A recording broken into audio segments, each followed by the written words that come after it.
नमस्कार मित्रों, आप सभी का मेरे चैनल अक्षरों पामिस में हार्दिक स्वागत है। मित्रों, जैसा कि देख पा रहे हैं, इस हाथ का एनालिसिस करेंगे और इस हाथ की कुछ विशेषताएं जो स्पष्ट तौर पे यहाँ पे दिखाई दे रही है। पहली विशेषता ये है कम्युनिकेशन की उंगली की बेहतर स्थिति। बुध की उंगली जो अच्छे प्रोफेशन की समझ देती है, अच्छे प्रोफेशन के साथ साथ में अच्छे कम्युनिकेशन स्किल्स को इंडिकेट करती है, वो यहाँ पे राइट हैंड में बेहतर दिखाई दे रही है। राइट हैंड इनका वर्किंग हैंड है। दूसरा, ये आप देख पा रहे होंगे स्पष्ट तौर पे यहाँ के लेवल्स, ये उंगली का लेवल आप यहाँ देखिए ऑलमोस्ट टचिंग है, जबकि इस पॉइंट पे आने के बाद में उंगली थोड़ी नीचे की तरफ में रह रही है। ये इंडिकेशन देता है कि कम्युनिकेशन का स्किल इनके, और ये नेचुरल चीज़ें होती है, ये बाय बर्थ होता है। उंगली की लंबाई कम ज़्यादा आगे जाके नहीं होती है, तो ये बाय बर्थ चीज़ें ऐसी है कि इनके अंदर में वो एबिलिटी है आगे जाके बेहतरी की तरफ में जाए, और जो कि इनके राइट हैंड वर्किंग हैंड में है। दूसरी चीज यहाँ पे स्पष्ट तौर पे देखेंगे, गुरु प्रधान व्यक्ति हैं। एडमिनिस्ट्रेशन का क्षेत्र इनके लिए तगड़ा रहेगा, अच्छे एडमिनिस्ट्रेटिव रहेंगे, रूल्स एंड रेगुलेशन फॉलो करने वाले व्यक्ति रहेंगे। अपने आप में एक दमदार पर्सनालिटी स्पष्ट तौर पर रहेगी।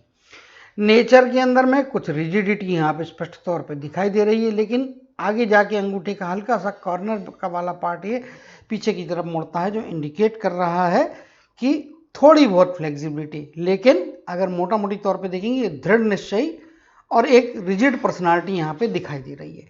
एक बार ठहरा लिया, सोच लिया तो उस काम को करना है, फिर उसमें तकलीफें आए, नुकसान हो, फायदा हो, ये सब चीज़ें बहुत छोटी हो जाती हैं इनकी नज़र में। अपने शब्दों और अपने वचनों के लिए जीने वाले और उसी पे कार्य करने वाले स्पष्ट तौर पर दिखाई दे रहे हैं।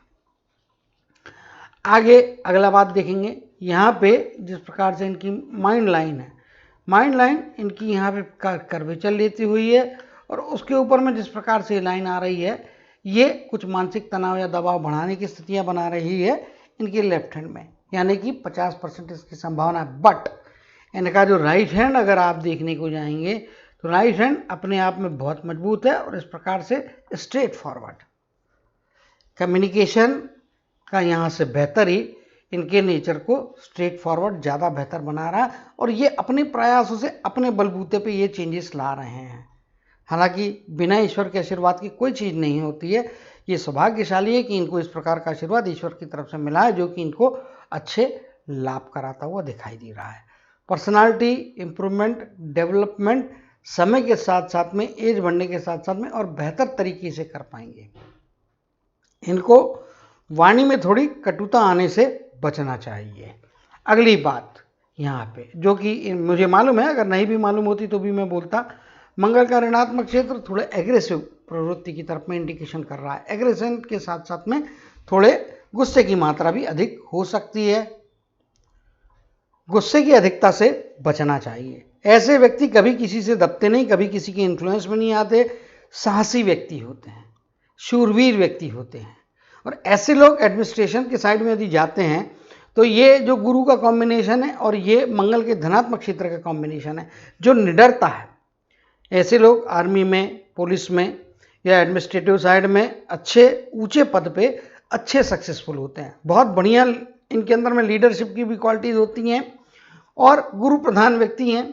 गुरु की उंगली दोनों ही हाथों में देखेंगे तो काफ़ी बड़ी है, और शनि की उंगली का झुकाव इनके सूर्य की उंगली की तरफ में दिखाई दे रहा है, और गुरु की उंगली का झुकाव इनके कर्म की उंगली यानी शनि की तरफ। ये दोनों का कॉम्बिनेशन, आपके बुद्धि, आपके कर्म, इन दोनों का जोड़ जो है वो आपको जीवन में अच्छी सफलता, प्रसिद्धि दिलाने के लिए योग बनाता हुआ दिखाई दे रहा है। तो ये इनके लिए सपोर्टिव हाथ है और एक अच्छा प्रोग्रेसिव हाथ है। प्रोग्रेसिव हाथ में इसलिए कह रहा हूं कि आप इनकी यदि उंगलियों का अनुपात देखेंगे तो वो भी काफ़ी अच्छी लंबी उंगलियां दिखाई दे रही है, पतली और लंबी उंगलियां। ऐसे व्यक्तियों का लॉन्ग टर्म विजन बहुत अच्छा होता है। लॉन्ग टर्म की चीज़ों के प्लान ये बहुत एडवांस में बना के दूरदृष्टि के सारे अपने जीवन को सेफ एंड सिक्योर बनाते हैं। इनको मालूम होता है कब क्या करना चाहिए, कैसे करना चाहिए, और किस दिन करने से किस समय मुझे किस मंजिल को प्राप्त करना है। ये कैलकुलेशन इनके तगड़े होते हैं। बौद्धिक क्षमताओं की बात करेंगे, बहुत तगड़ी बौद्धिक क्षमता है। मिनिमम रिक्वायर्ड लेवल ये अंगूठा काफ़ी ऊपर गया है, जो काफ़ी होशियार व्यक्तित्व की तरफ में इंडिकेशन दे रहा था। कुल मिला के यदि हाथ में देखेंगे तो अच्छी बौद्धिक क्षमता है, कर्म के हिसाब से अच्छा कर्म करने की ताकत, अच्छा स्टेमिना, न थकने वाली पर्सनालिटी यहाँ पे दिखाई दे रही है। और हाथ को देखेंगे तो हाथ का कलर भी बताता है कि वक्त जो बोलने का तरीका होगा वो ओजस्वी होगा, इंस्पायर करने वाला रहेगा लोगों को। अब जो है माउंट्स की स्टडी करते हैं। माउंट में देखेंगे तो गुरु की प्रधानता और गुरु का माउंट अपने आप में काफ़ी मजबूत है। और लेफ्ट हैंड में भी देखिए चाहे आप राइट हैंड में देखिए, दोनों ही केसेस में अच्छा फैलाव और अच्छे उभार लिया है। जबकि जो है यहाँ पे उभार की मात्रा अच्छी होना मतलब एक पॉजिटिव इंडिकेशन यहाँ पे दिखाई देता है।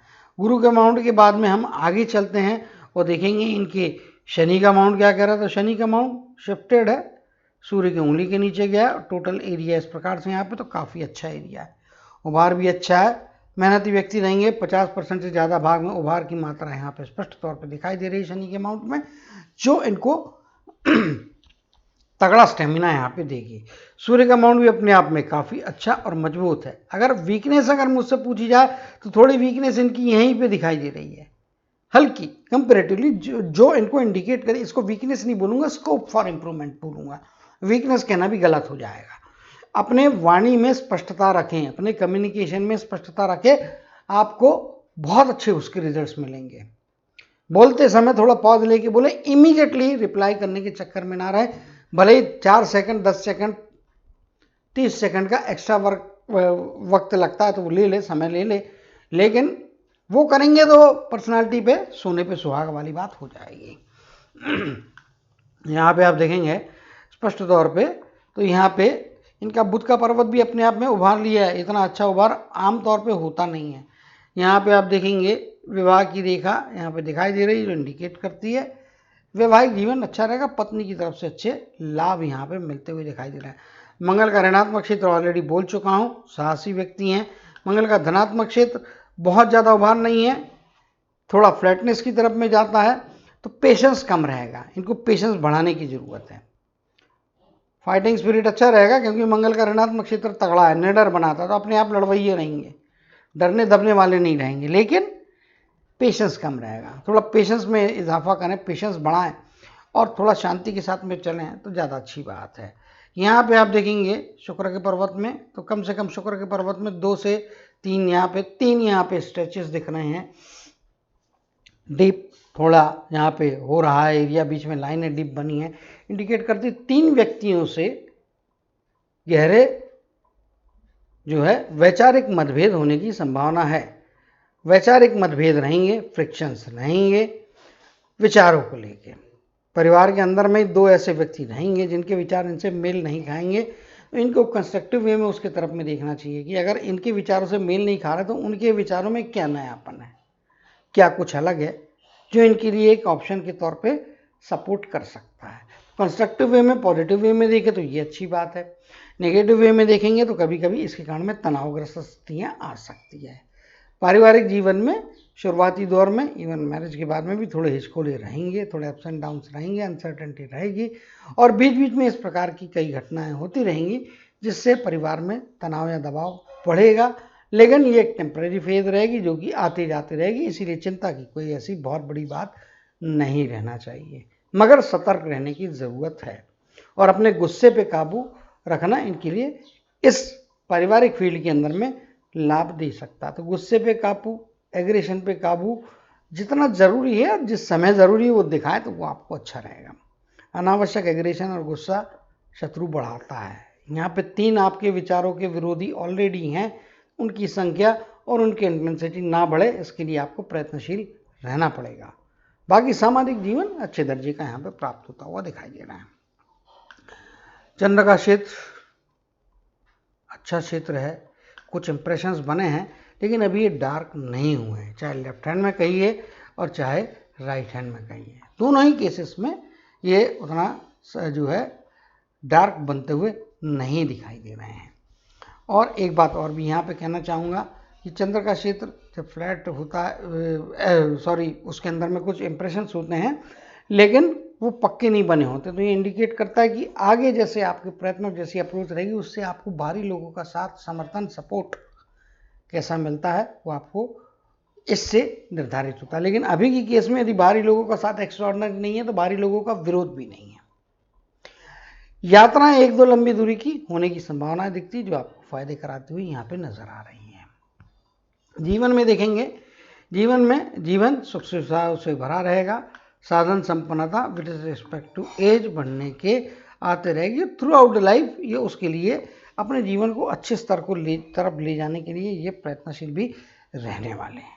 तो कुल मिला के हाथ को यदि मुझसे पूछेंगे तो एक प्रोग्रेसिव हाथ है, अच्छा हाथ है, कई संभावनाएं हैं और कई चीज़ें हैं इनको आगे जाके लाभ कराती हुई दिखाई दे रही है। चलिए यहाँ पे हम जो है अब रेखाओं की तरफ में आएंगे। तो रेखाओं में सबसे पहले विश्लेषण हम करेंगे इनके मस्तक रेखा का, क्योंकि उसमें चीज़ें काफ़ी अलग और थोड़ी लेफ्ट और राइट हैंड को कंपेयर करेंगे तो यूनिक है। राइट हैंड प्रोग्रेसिव बना रहा है, लेफ्ट हैंड में कुछ परेशानियां हैं जो 50% इनको तकलीफें दे सकती हैं। मानसिक परेशानियां डिसीजन मेकिंग में कन्फ्यूजन्स पैदा कर सकती हो। कौन सी रेखा है? अगर आप देखेंगे मुख्य रेखा ये है इनकी, ये वाली जो रेखा है ये इनकी मुख्य रेखा है। अब इसमें क्या हो रहा है, एक एक्सटेंशन एक्सपांडेड रेखा इस प्रकार से जा रही है और एक इस प्रकार से यहाँ पे मर्जिंग है और एक ब्रांच इनके इस तरफ में जा रही है जो मंगल के धनात्मक क्षेत्र की तरफ में जा रही है। ये इनको जो नीचे की लाइन है, ये स्पेशली लाइन, ये वाली जो लाइन है, ये लाइन इनको निडर बनाएगी, बहुत ज़्यादा निडर। कभी किसी भी चीज़ की चिंता नहीं करेंगे ये, कभी किसी कठिन परिस्थिति में हाथ डालने के लिए या कोई मुश्किल में फंसा तो उसके लिए जंप मारने के लिए कभी पीछे नहीं हटेंगे।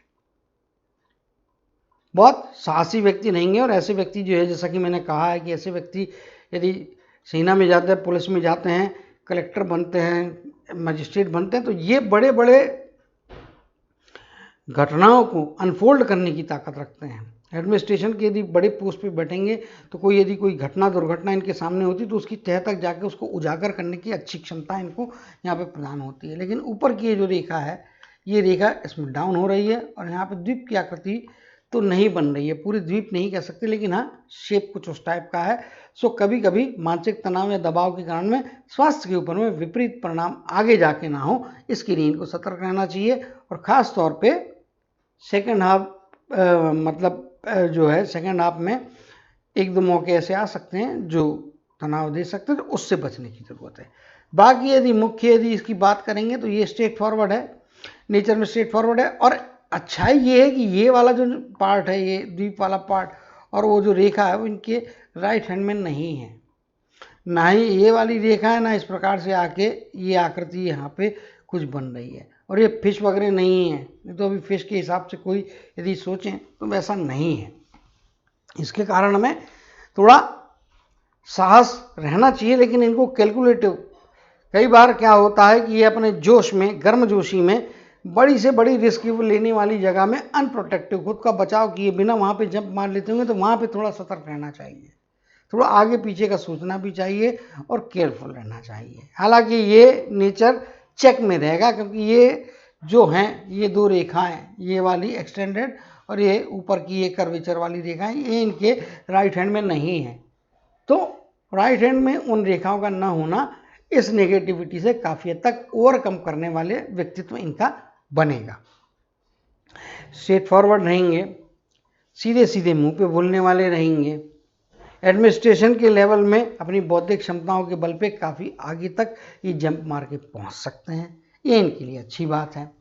इनका सवाल भी था कुछ कि ये जॉब करते हैं, जॉब के साथ में क्या कोई बिजनेस करना चाहिए, बिजनेस कर सकते हैं, तो ये बिजनेस कर सकते हैं, अच्छी क्षमताएं हैं, लेकिन बिजनेस इनका मेन अर्निंग का सोर्स नहीं रहेगा। बिजनेस इनको पैरेलल में करना चाहिए, उससे लाभ हो सकते हैं। जीवन में अगर आप कर्म की रेखा के हिसाब से देखने जाएंगे तो कर्म की रेखा इफेक्टिव शुरुआती दौर में नहीं है। जो इनकी इफेक्टिवनेस रहेगी वो 30 की आयु के बाद में इनकी कर्म की रेखा इनको ज़्यादा अच्छे परिणाम यहाँ पे दे रही है। और कर्म की रेखा और मस्तक की रेखा के सहारे यदि आप यहाँ पे देखेंगे तो राहु का ट्रायंगल बन जा रहा है। पैसा अच्छा कमाएंगे, धन की स्थितियाँ अच्छी रहेगी। 60 की एज के आसपास तक में इनको बहुत बड़े धन का भंडार इकट्ठा कर चुके रहेंगे। शुरुआत कब से होगी धन कमाने की, धन का भंडारण करने की, तो वो लगभग 30 की आयु के बाद का पीरियड जो है 30 से लेकर 60 के पीरियड में अच्छी अर्निंग्स की संभावनाएं जीवन में बनेंगी और इनको काफ़ी आगे तक ले जाएंगी। कर्म की रेखा नंबर 2 जिसका हम एनालिसिस अभी कर रहे हैं, सीक्वेंस में इनके चेंज करके आगे बढ़ने का प्रयत्न कर रहा हूँ। यहाँ पे आप देखेंगे ये पॉइंट से एकदम डार्क हो गई है, इसको हम 50 मानते हैं और उसके मुताबिक यहाँ पे 40 है, ये लगभग 40 का पॉइंट यहाँ पे आ जाता तो मे भी, और ये थोड़ा यहाँ से चालू हो रही है, तो जो मैंने 30 बोला 30 के बदले में मे भी 32-33 का पीरियड जो है, राउंड अप में बात करें नेगेटिव साइड में कैलकुलेट करें, कम से कम बुराई की कम से कम तरफ में आए। मिनिमम कैलकुलेशन मतलब बुरा कैलकुलेशन, मिनिमम बेनिफिट्स की यदि बात भी करते हैं तो 35 के आगे की एज में तो ये इफेक्टिव होके इनको अच्छे बेनिफिट यहाँ पे कराती हुई स्पष्ट तौर पे दिखाई दे रही है। कर्म के क्षेत्र में सफलताओं का दौर 30 के बाद की एज या 35 के बाद की एज में ज़्यादा बेहतर यहाँ पे बनता हुआ दिखाई दे रहा है। और यहाँ से आप देखेंगे तो ये रेखा इस प्रकार से ऊपर गई है, एक अन्य रेखा जिस प्रकार से यहाँ पे जा रही है और ऊपर की तरफ में कुछ ब्रांचेस यहाँ पे बन रही है, तो ये ट्राइडेंट नहीं बन रहा। ट्राइडेंट के लिए रेखा ऐसी होना चाहिए, जबकि ट्राइडेंट के लिए रेखा नहीं है, ये ऊपर से इसका सेंटर पॉइंट अलग हो गया है और जब ये एक क्रॉस के जैसा फॉर्मेशन हो रहा है तो नीचे ट्रायंगल भी बन रहा है, जो इनके पास में अच्छी संपत्ति का इंडिकेशन देता है। कुछ एंसेस्टर प्रॉपर्टी, पैतृक संपत्ति भी मिलने के योग को दर्शाता है। इनके पिता के पास, इनके दादा परदादा या कोई ना कोई ऐसी प्रॉपर्टी रहेगी जो इनकी जन्मजात इनको आगे जाके प्राप्त होने की संभावनाएं कंफर्म करती हुई यहाँ पे ये ट्रायंगल के कारण में दिखाई दे रही है। ट्रायंगल बन रहा है निश्चित तौर पे अपने आप में एक ये शायद जबरदस्त और बहुत पॉजिटिव इंडिकेशन यहाँ पे दिखाई दे रहा है। आगे चलेंगे, यहाँ पे से एक रेखा जिस प्रकार से आगे जा रही है और आप इस पॉइंट को यदि देखेंगे तो ये हार्ट की लाइन है और ये यहाँ पे कर्म की रेखा है और इस पॉइंट से आप यहाँ पे देखेंगे तो ये कुछ आपके हाथ में यहाँ पे ट्रायंगल के साथ साथ में कुछ हद तक आप यदि देखने को जाएंगे तो ये स्टार 5 पैरों का स्टार यहाँ पे बनता हुआ दिखाई दे रहा है, जो इनके लिए ओल्डर एज में कहिए ज़्यादा अच्छे नतीजे देगा। 60 की एज जहाँ पे स्टार का फॉर्मेशन का सेंटर पॉइंट ऑलमोस्ट आता हुआ दिखाई दे रहा है, जो बताता है कि ओल्ड एज में जाने के बाद में अच्छा धन लाभ, अचानक से आने वाला धन लाभ भी इनको होने वाला है। जितना एक्सपेक्टेशन ये धन लाभ का कर रहे थे उससे अधिक धन इनको मिलेगा। इस एज के दरमियान में इनको लॉटरी खरीद के देखना चाहिए, क्योंकि स्टार बन रहा है 60 की एज के आसपास बन रहा है। कर्म की रेखा, हृदय की रेखा और कुछ अन्य रेखाओं के सहारे, सपोर्टिव लाइन के सहारे स्टार का फॉर्मेशन यदि होता है तो ऐसे व्यक्ति जो होते हैं अच्छी सफलताओं को, अच्छी प्रसिद्धि को और ओल्ड एज में भी जाने के बाद में इनके पास में धन की कमी नहीं रहती है। निश्चित तौर पे ये एक अति अच्छे सौभाग्य की निशानी यहाँ पे दिखाई दे रही है। मल्टीपल सोर्सेस से पैसा आते रहेगा, जैसा कि मैंने शुरुआती दौर में ही बोला कि बिजनेस भी करना चाहिए और साथ ही साथ इनको बिजनेस के साथ में जॉब भी करते रहना चाहिए, फायदा करेगा। बिजनेस कौन से क्षेत्र में करना, तो बिजनेस के लिए इनको जो अच्छा उत्तम क्षेत्र मेरे हिसाब से जो लगता है वो गुरु से संबंधित क्षेत्रों में काम करें, फायदा होगा। सेकंड नंबर का क्षेत्र इनको शनि से जुड़ा हुआ क्षेत्र फायदे कराएगा। शनि की प्रधानता भी काफ़ी अच्छी है, मजबूती काफ़ी अच्छी है, कर्मशील व्यक्ति हैं। तो गुरु से जुड़े हुए क्षेत्र में बता देता हूँ, प्रॉपर्टी से रिलेटेड कोई कारोबार होता है, ब्रोकर या बिल्डर के साथ में पार्टनरशिप, प्लॉट्स वगैरह खरीद के बेचना, इस प्रकार के कार्य फायदे कराएंगे। शिक्षण से जुड़ा हुआ कोचिंग क्लास वगैरह चलाते हैं, उससे इनको लाभ होगा। एडमिनिस्ट्रेशन से जुड़े हुए फील्ड्स में अगर ये अपना जो है बिजनेस करें, फ्रीलांसर की तरह अपना काम भी करें साथ में, उससे लाभ होगा। डबल सोर्स, डबल काम करने की क्षमताएं, योग्यताएं इनके अंदर में काफ़ी अच्छी है और ओल्डर एज में जाने के बाद में इनको अच्छी प्राप्तियां यहाँ पे होती हुई दिखाई दे रही है। बिजनेस करना चाहिए और बिजनेस को यदि करना है तो 35 वर्ष के आगे के आयु के पीरियड में बिजनेस करने से इनको लाभ हो सकता है। यहाँ पे कर्म के क्षेत्र में एक बात बता देता हूँ, 48-49 का पीरियड, यहाँ पे थोड़ा पैसे के मामले में रिस्क नहीं लेना है। पैसे के रिस्क से पैसे का नुकसान होने का, पैसा डूबने का खतरा बनता है। केयरफुल रहना है 48 की एज के पास में, या 48 नहीं कहूँगा मैं, 49 कहूँगा, 50 से पहले का पीरियड है। इस पीरियड में पैसे से संबंधित कोई भी रिस्क नहीं लेना है। पैसे से संबंधित यदि रिस्क ली तो आपको उसमें तकलीफें हो सकती हैं, परेशानियां बढ़ सकती है। इसीलिए बड़ा इन्वेस्टमेंट करने के पहले बड़ी कोई खरीदारी अगर 49-50 के पीरियड के आसपास में यदि आप प्लान कर रहे हैं, उससे सतर्क रहें, पैसा डालने से बचे। इसी प्रकार से एट द एज ऑफ जो है 35 या 37 कहना ज़्यादा उचित है, 37 की एज के आसपास का पीरियड, यहाँ से जो रेखा कट हो रही है, इसके कारण हमें इनको इस पीरियड में भी पैसे का रिस्क नहीं लेना चाहिए। पैसे का रिस्क लेना नुकसान करवा सकता है। किसी को भी उधार देने से बचना है और किसी भी प्रकार का ऋण लेने से बचना है, इन स्पेसिफिक दोनों एजेस में। इसके बीच के पीरियड में भी अगर आप मुझसे पूछेंगे तो मैं कहूँगा कि किसी को भी उधार देने से बचें तो ज़्यादा अच्छा है। उधार देना आपके लिए लाभी नहीं होगा, और लाभी नहीं होने के साथ साथ में लाभी इन द सेंस किसी को उधार दिया और रिटर्न्स में आपको अच्छे बड़े बेनिफिट मिलेंगे, ऐसा नहीं होगा। तो जो दिया है वो निकल जाया करेगा। लेकिन ये जो दो मौके मैंने बताए, इन पे थोड़ा सतर्क रहने की ज़रूरत दिखाई दे रही है। ओल्ड एज में जाने के बाद में आपके 60 के आसपास की एज भी जो रहती है, इस पीरियड में भी पैसा काफ़ी आ रहा है, लेकिन पैसे से संबंधित रिस्क नहीं लेना है। पैसे से संबंधित रिस्क यदि आप लेने को जाएंगे तो आपके लिए बैकफायर कर सकती है। सतर्क रहें और बच के रहें। ना उधार लेना है, ना उधार देना है, ना किसी बड़े इन्वेस्टमेंट की तरफ में जाना है, ना ही कोई प्रॉपर्टी खरीदना, ना ही कोई प्रॉपर्टी बेचना है, ना ऋण लेना है, ना ऋण देना है। पैसे से संबंधित रूटीन आपका रेगुलर जो टाइम है वो करते रहें। जो 3 एजेस मैंने बताई है अभी आगे आने वाले समय के हिसाब से, इन 3 एजेस में आपको बहुत ज़्यादा सतर्क रहना है, क्योंकि पैसे का नुकसान का खतरा बनता है। चलिए आगे हम देखेंगे इनकी हार्ट की लाइन क्या कहती है।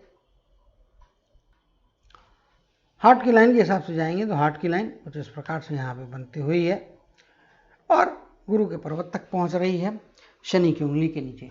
ये बुद्धि का इस्तेमाल प्रैक्टिकल लेवल्स पे काफ़ी अच्छा करेंगे। प्रैक्टिकल रहेंगे, सोचने विचार करने की पद्धति, दिल कहिए दिमाग कहिए, फुल प्रैक्टिकल है, प्रोफेशनल है। नफ़ा नुकसान की समझ बहुत अच्छी रहती है। कैलकुलेशंस इनके जीवन का बहुत बड़ा आधार रहेगा। कैलकुलेटिव पर्सनालिटी रहेगी, उसके हिसाब से ये आगे पीछे चलने का प्रयत्न करेंगे और उसके हिसाब से ही ये अपने जीवन में प्लानिंग करेंगे। लंबे रन की प्लानिंग काफ़ी तगड़ी रहेगी। हार्ट लाइन बताती है इमोशंस की कमी यहाँ पे स्पष्ट तौर पे दिखाई दे रही है। इमोशनल कमियाँ यहाँ पे है। और यदि आप लेफ्ट हैंड में देखने को जाएंगे तो लेफ्ट हैंड में ये आप जिस प्रकार से ये रेखा है, ये इनकी हार्ट की लाइन का काम करेगी। यहाँ पे ये क्रॉसिंग करके जो हार्ट की लाइन की मस्तक की रेखा में मिल जा रही है, जबकि इस केस में हार्ट की लाइन अलग है, लेकिन एक अन्य क्रॉस रेखा यहाँ पे जुड़ रही है, जो इन दोनों के जो आपका देखेंगे अपीयरेंस के हिसाब से स्ट्रेटेजिकली ये एक बात को तो इंडिकेट करती है कि कभी कभी दिल और दिमाग का तारतम्य नहीं बैठेगा। दिल किसी और चीज़ के लिए कह रहा है, दिमाग किसी और चीज़ के लिए कह रहा है, सेम ऑब्जेक्ट को लेके। दिल कहता है ये वस्तु खरीद ले, दिखने में बहुत अच्छी सुंदर वस्तु है। दिमाग कहता है इसको मत खरीद, इसके देखने पे मत जा, ये कितनी उपयोगी है, इसका दाम कितना है और ये कितने तुमको रिटर्न्स देगी, क्या तुमको इसको खरीदने से फ़ायदा है, इस प्रकार की कैलकुलेशंस करवाएगी। और कई बार इसके कारण में ये डिसीजन अल्टीमेटली जो लेंगे वो ब्रेन रिलेटेड या ब्रेन ओरिएंटेड पर्सनालिटी होने के कारण में ब्रेन ओरिएंटेड डिसीजंस लेंगे। लेकिन इमोशनल डिसीजन भी इनको कभी कभी लेना चाहिए, क्योंकि ड्राइनेस अच्छी नहीं होती है। ड्राइनेस से बचें। वाणी में जो शक्ति है उसको थोड़ा कंट्रोल करें, थोड़ा पोलाइट होके बोलें, उससे आपको लाभ होंगे। आपका प्रोफेशन ऐसा हो सकता है जो आपको शक्ति के लिए मजबूर करेगा, लेकिन उसमें भी आपकी बुद्धि का, तर्क का काफ़ी मजबूत साथ आपको मिलता है। उसका इस्तेमाल करेंगे तो काफ़ी हद तक तनाव दबाव की स्थितियों से बच सकते हैं। ब्रेन के हिसाब से देखने माइंड लाइन क्या बोला, सॉरी, हार्ट लाइन को देखेंगे। फिटनेस लेवल्स बहुत तगड़े रहने वाले हैं। लाइफ में कोई भी ऐसी बीमारी तकलीफ हो रही है यहाँ पे प्रतीत नहीं होता है। यानी कि मानसिक तनाव दबाव की स्थितियाँ कितनी भी बनती है, आसानी से झेल के आगे निकल जाएंगे। कठिन परिस्थितियाँ कभी भी आती है, उसका दबाव नेगेटिव इनके ऊपर में नहीं पड़ेगा, उसको फाइट बैक करके हराने की कोशिश ये हमेशा करेंगे और मोस्ट ऑफ द टाइम या हमेशा उस पर विजय प्राप्त करते रहेंगे। स्टेमिना अच्छा रहेगा। तकलीफ बीमारियों की संभावना लाइफ में बहुत कम है। रूटीन होंगी, लेकिन यहाँ पे देख के लगता नहीं है कि कोई बहुत बड़े ऐसे ऑपरेशंस बेड रिडन करके कोई लंबी बीमारी जो जीवन में आगे जाके परेशानी दे, ऐसा यहाँ पे होता हुआ दिखाई नहीं दे रहा, जो एक अच्छा इंडिकेशन यहाँ पे स्पष्ट तौर पे दिखाई दे रहा है। ये एक अपने आप में बहुत अच्छी और मजबूत बात दिखाई दे रही है। आगे चलेंगे, यहाँ पे आप देखेंगे ये एक अगला ट्रायंगल बनने की संभावना यहाँ पे हाथ में बन रही है, जो मल्टीपल प्रॉपर्टीज की तरफ में इनको ले जाएगा। प्रॉपर्टी एक से अधिक रहने वाली है। वर्ल्ड जो क्या बोलते हैं आपका एंसेस्टर प्रॉपर्टी, पैतृक संपत्ति के अलावा अपने बलबूते पे भी ये संपत्ति खरीदने की ताकत रखेंगे। एक तो बचपन से इनके साथ में रहेगी, नाम भले ही बाद में चलता रहे। दूसरी जो है वो काफ़ी अर्लियर एजेस में भी ये खरीदने का प्लानिंग कर सकते हैं, या किसी न किसी प्रकार से संपत्ति का जुड़ाव भले ही जॉइंट में हो, इनको जो है मिड एज से भी यहाँ पे मिलता हुआ दिखाई दे रहा है। अपने कम से कम 2 संपत्तियाँ इनकी यहाँ पे स्पष्ट तौर पे दिखाई दे रही है। और ओल्डर एज में जाने के बाद में एक ट्रायंगल अभी यहाँ बना नहीं है, जिसकी संभावना हल्की सी बन रही है, तो ये तीसरी प्रॉपर्टी की तरफ की संभावना बनी है, लेकिन 2 संपत्तियाँ कन्फर्म रहेगी, इसमें कोई दो मत नहीं है। मल्टीपल रहेगी। अब हर चीज़ आपके हाथ में अंकित नहीं होती है, समय के साथ साथ में आकस्मिक रेखाओं के रूप में, सपोर्टिंग लाइंस के रूप में आपको वो फिर डेवलपमेंट उस हिसाब के टाइम फ्रेम के हिसाब से, फेज के हिसाब से होते हैं, ग्रहों की स्थितियों के हिसाब से उस समय होते हैं। 100% हाथों में नहीं होते हैं, ये 5% हाथों में होते हैं, 95% हाथ नॉर्मल होते हैं। इसीलिए 5% जो हाथ हैं उनके अंदर में काफ़ी एफर्ट्स की और काफ़ी स्किलफुलनेस की ज़रूरत पड़ती है। ये हाथ इनका है, ये स्किलफुल व्यक्ति, इसीलिए लेफ्ट और राइट हैंड में फ़र्क है, हार्ट की लाइन में फ़र्क है, ब्रेन की लाइन में फ़र्क है, उनके बीच में जो जुड़ने वाली रेखा है उनमें फ़र्क है। तो ये अपने आप में काफ़ी मजबूत स्थिति यहाँ पे राइट हैंड प्रदान कर रही है, जो कि ज़्यादा बेहतर स्थितियाँ हैं। सूर्य के क्षेत्र के हिसाब से देखे जाएंगे तो सूर्य के क्षेत्र में ये इस प्रकार से ये जो रेखा निकल के आ रही है, स्टार के सेंटर पॉइंट से निकल के आ रही है, इंडिकेट करती है वृद्धावस्था बहुत तगड़ी रहने वाली है। और इनकी जो रेखा जो है सूर्य के क्षेत्र में जो बन रही है, वो रेखा जीवन का अंतिम पड़ाव बहुत अच्छा सुख शांति के साथ में बिताती हुई दिखाई दे रही है। ऐसे तो ये रेखा जब ग्रह आपके माउंट पे बनी होती तो इसके इफेक्ट आपको थ्रू आउट द लाइफ कहीं ना कहीं मिलते रहते हैं, अच्छे इफेक्ट मिलते हैं। और ये भाग्यशाली होने की दूसरा इंडिकेशन है। पहला स्टार का बनना, दूसरा ये इस प्रकार की रेखा का होना, ये फायदे कराएगा। अब जो है लाइफलाइन की बात करेंगे। लाइफलाइन को देखेंगे तो स्पष्ट तौर पे लाइफलाइन काफ़ी मजबूत है। लंबी लाइफ 80 से प्लस 80 के आसपास प्लस माइनस 1 ईयर आप पकड़ के चलो, 80-81 का लंबा लाइफ का पीरियड यहाँ पे होता हुआ दिखाई दे रहा है। ओल्डर एज में जाने के बाद में 2 स्थानों के बीच में आना जाना चलते रहेगा। लेफ्ट हैंड में आप देखेंगे तो कर्म की रेखा इस प्रकार से यहाँ पे जा रही है और इफेक्टिवनेस यहाँ से ही मिल रहा है। और यदि आप इस हाथ में देखने के जाएंगे तो कर्म की रेखा सेपरेट है, यानी कि परिवार का इफेक्ट लेफ्ट हैंड में यदि है, परिवार का इंस्पिरेशन रहेगा, लेकिन ये अपने आप को परिवार के इंस्पिरेशन से अलग करके अपने बलबूते पे कर्म के करने की तरफ में जाते हुए दिखाई दे रहे हैं। अब जो है यहाँ पे हम आ जाते हैं और जीवन रेखा को स्टडी करेंगे। तो जीवन रेखा को स्टडी करने के लिए हम हाथ के चित्र को बड़ा कर लेंगे और करीब से देखेंगे, स्पष्ट तौर पे देखेंगे। कुछ यहाँ पे मानसिक तनाव या दबाव की स्थितियाँ 15 साल की एज तक तनाव दबाव थोड़े संघर्ष यहाँ पे होते हुए दिखाई दे रहा है। 15 की एज के आसपास के पीरियड में कोई बीमारी परेशानी हुई होगी, लेकिन आप उससे निकल के आगे आ चुके हैं। चिंता करने की बात नहीं है, समय निकल चुका है। इनके जीवन में मेरे हिसाब से 22 या 23 के आसपास का पीरियड जीवन में ये इनको आगे जाने का मौका दे रहा है। शायद प्रोफेशन की शुरुआत 22-23 की आयु में यहाँ पे हो रही है। 25 के आसपास का पीरियड यहाँ पे एक रेखा डायगोनली ऊपर जा रही है और एक रेखा नीचे आके यहाँ पे ट्रायंगल का फॉर्मेशन कर रही है, भले ही तकलीफ देने वाली रेखा के साथ। इसीलिए ये यहाँ पे 25 की एज के आगे का पीरियड, 25 से लेके में भी 29 के आसपास का पीरियड, लगभग 4 साल का पीरियड तगड़ी इनको आगे जाके एक स्टेबिलिटी के साथ में आगे बढ़ने का मौका दे रहा है। जब ट्रायंगल्स बनते हैं तो याद रखिएगा ट्रायंगल आपके लिए फायदे कराने वाला होता है। एक रेखा 30वें वर्ष के आसपास का पीरियड कही है, 29 के आसपास का पीरियड, जैसे ही आपका वो एनर्जी लेवल्स हायर होते हैं, जैसे मैंने कि बोला है कि 25 से 29 के पीरियड में अच्छा रहेगा, 30 की उम्र आते आते इस पीरियड में कोई एक ऐसी घटना, दुर्घटना कहिए, प्रोग्रेस को हैम्पर करने वाली है। इस पीरियड में आर्थिक, मानसिक, शारीरिक का कॉम्बिनेशन, इस प्रकार की तनाव दबाव की स्थितियां, कोई देने वाली घटना या रुकावट यहाँ पे आ रही है अराउंड एज ऑफ 30 ±6 मंथ्स, ये मान के चलिए। इस पीरियड में भी पैसे की रिस्क नहीं लेना चाहिए। पैसे से संबंधित परेशानियां आ सकती, लेकिन सिर्फ पैसे की परेशानी रहेगी ऐसा मेरा कहना बिल्कुल भी नहीं है, लेकिन कुछ सेटबैक ऐसा रहेगा जो इनको थोड़ा डिस्टर्ब करने वाला रहेगा। आगे चलते हैं।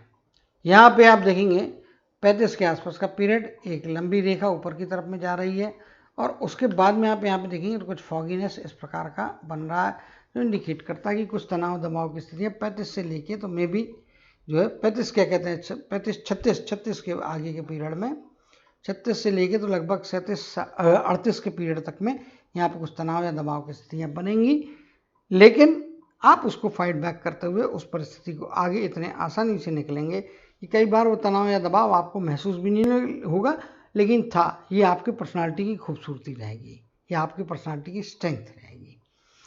35 के बाद आगे चलते हैं। यहाँ पे लगभग 44 या 45 के आसपास, 44 के आसपास का पीरियड करना उचित होगा, 45 का पीरियड कह सकते हैं। यहाँ पे एक छोटी सी लाइन बनी है, एग्जैगरेट करके थोड़ा लंबा मैंने बनाया है। छोटी सी संभावना, बारीक संभावना, अपॉर्चुनिटी आ रही है, लेकिन ये भी आपको प्रॉस्पेरिटी दे सकती है, लेकिन इसको केयरफुली ढूंढ के पकड़ना पड़ेगा, अदरवाइज ये आपके जीवन में स्लिप होने का खतरा बनता है, मौका हाथ में आते आते छूट सकता है। इसीलिए अगर किसी चीज़ की प्राप्ति के लिए प्रयत्न करते हैं तो ये एज के दरमियान में थोड़ा सतर्क रहने की ज़रूरत है, वरना चीज़ स्लिप होती हुई यहाँ पे दिखाई दे रही है।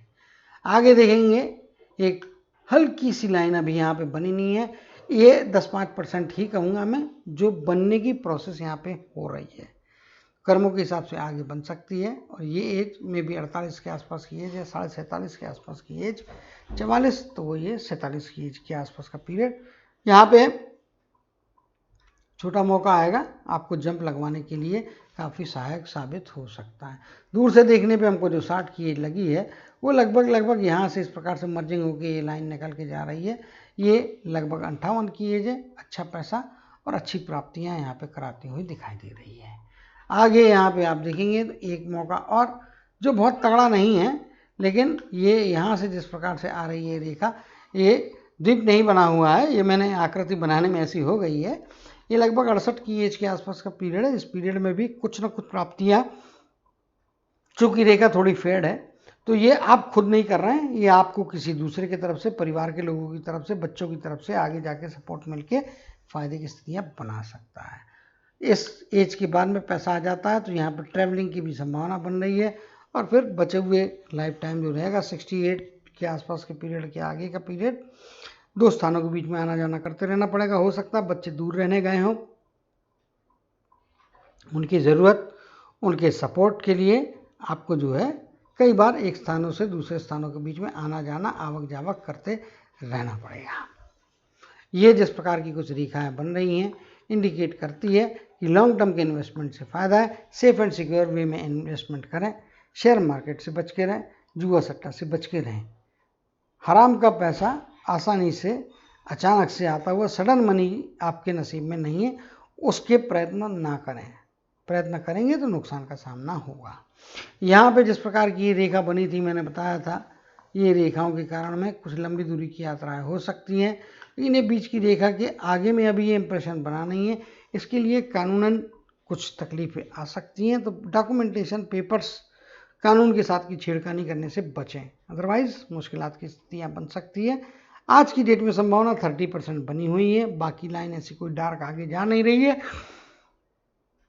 लेकिन मेरा फर्ज बनता है कि मुझे 1% भी कोई चीज़ दिखाई दे और अगर वो नेगेटिव इफेक्ट दे सकती तो वो आपके नॉलेज में लाना है। एक वक्त पॉजिटिव प्रॉस्पेरिटी देने वाली घटना रेखा छूट जाए, मुझे उसका अपना अफसोस नहीं रहेगा। अगर कोई नेगेटिविटी देने वाली रेखा, परेशानी देने वाली कोई रेखा है और उसमें आपको मेरी तरफ से एक्सप्लेन करने में छूट हो जाती है, बताना छूट जाता है, तो वो मेरे लिए मैं मतलब एक उसको वीकनेस मानता हूँ, दुख की बात मानता हूँ। तो इनकी केस में वैसा नहीं हो रहा है। मैं एक जनरल आपको समझ में आया कि मैं क्या सोचता हूँ, कैसा सोचता हूँ, वो आपको इंडिकेशन दे रहा है। आपको भी इस मामले में देखना चाहिए। लोग पॉजिटिविटी की तरफ में, प्रॉस्पेरिटी के पीछे दौड़ते हैं, दौड़ना चाहिए, अच्छी बात है, लेकिन नेगेटिव चीज़ों को भी याद रखना चाहिए, क्योंकि नेगेटिव चीज़ें आपको लर्निंग देती है। जब आपको झटका लगता है और उससे आप संवरते हैं तब काफ़ी लर्निंग्स आपको मिलती है और वो आपकी पर्सनालिटी को निखारती है। इसलिए नेगेटिव चीज़ों को, आदमी बोलता है ना बुरी बात है उसको भूल जाना चाहिए, मैं बोलता हूँ उसको भूलना नहीं चाहिए, उसको याद रखना चाहिए। सिर्फ याद रखने के तरीके में अंतर होता है। कुछ लोग अपने नुकसान को भी कंस्ट्रक्टिव वे में याद रखते कि मैंने फलानी गलती फलाने समय में की थी, अब दोबारा सिचुएशन वैसी आ रही, मैं ये गलती नहीं करूँगा और अपने नुकसान को बचाऊँगा, तो ये कंस्ट्रक्टिव लर्निंग है। एक नेगेटिव स्थिति से पॉजिटिव सीखने की इंडिकेशन है। तो वैसा आपको कंस्ट्रक्टिव रहने से लाभ होंगे। बाकी यदि हाथ के हिसाब से देखा जाए तो हाथ अच्छा है।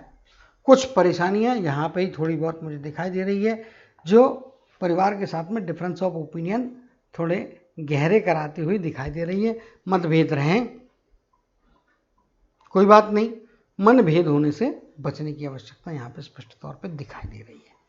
तो यहाँ पे इनको थोड़ा केयरफुल रहने की ज़रूरत दिखाई दे रही है। एक बात और बताऊंगा जाते जाते लास्ट में, इनके सूर्य से जुड़े हुए क्षेत्र में अगर बाकी सबको कंपेयर करेंगे तो अगर बाकी से कंपेयर करो तो थोड़ी कमियां हो सकती हैं। इसीलिए सूर्य को जल चढ़ाएं। सुबह उठ के नहाने के पश्चात में पूर्व दिशा की तरफ में मुंह करके तांबे के बर्तन में, पात्र तांबे का हो, उसमें पानी लेना और ऐसा लेना है, उसको चढ़ाते समय आपको ओम ह्रीं ह्रीं सूर्याय नमः, ओम ह्रीं ह्रीं सूर्याय नमः, इस सूर्य मंत्र का जाप 11 बार करना है जल देते समय। और जब तक आप ये मंत्र पढ़ रहे हैं जल चढ़ता रहेगा तो अच्छा रहेगा। प्रैक्टिस करना पड़ेगी, धीरे धीरे प्रैक्टिस बन जाएगी। ये आप उपचार करेंगे तो इससे आपको लाइफ में लाभ होगा, आगे जाके बेहतर स्थितियाँ मिलेंगी और मिलने वाली सफलता और प्रसिद्धि का जो दायरा है वो भी आपका स्मूथ और ज़्यादा बड़ा बेहतर होता हुआ यहाँ पे दिखाई दे रहा है। तो इनके हाथ में जो रीडिंग्स हैं, रीडेबल चीज़ें हैं, वो यहाँ पे पढ़ के बताने का मैंने प्रयत्न किया हुआ है। जो है यहाँ पे ये इसके यहाँ पे इस पॉइंट की तरफ में आ रहा था मैं। यहाँ पे आप देखेंगे तो काफ़ी कुछ चीज़ें हैं। इस प्रकार से ट्रायंगल भी बन जा रहा है, ट्रायंगल के अंदर में ट्रायंगल बन रहा है और हार्ट की लाइन ऊपर की तरफ में जा रही है। ये प्रॉस्परस चीज़ें हैं, बट उसके जो बेस हैं, बेस लाइन्स हैं, ये वाली जो लाइन्स हैं जो यहाँ पे ये 49 के आसपास की 59 के आसपास 59 60 के आसपास की है, 60 कहना ज़्यादा उचित होगा, 60 की है यहाँ पे, 49 की एज। इन एजेस में आगे आने वाले समय के हिसाब से पैसे की रिस्क नहीं लेना है। पैसे की रिस्क लेंगे तो तनाव दबाव तो बनेगा ही पैसे को लेके, और वहाँ पे पैसा फंसने का खतरा भी बनता है, पैसा डूबने का। भाई डूबा नहीं, आपका पैसा डीले से वापस आया। आपने जो एक्सपेक्ट किए थे कि इन्वेस्टमेंट करते हैं या कोई चीज़ प्रॉपर्टी खरीदते हैं और उससे जो लाभ आप प्लान करते हैं वो प्लान प्राप्त नहीं होता और आपकी मूल रकम ही रह जाती, तो वो भी आपका नुकसान ही है, क्योंकि आपने फायदे के हिसाब से कोई किया था। तो इस पीरियड में फाइनेंस से रिलेटेड खास तौर पे ज़्यादा सतर्क रहना चाहिए।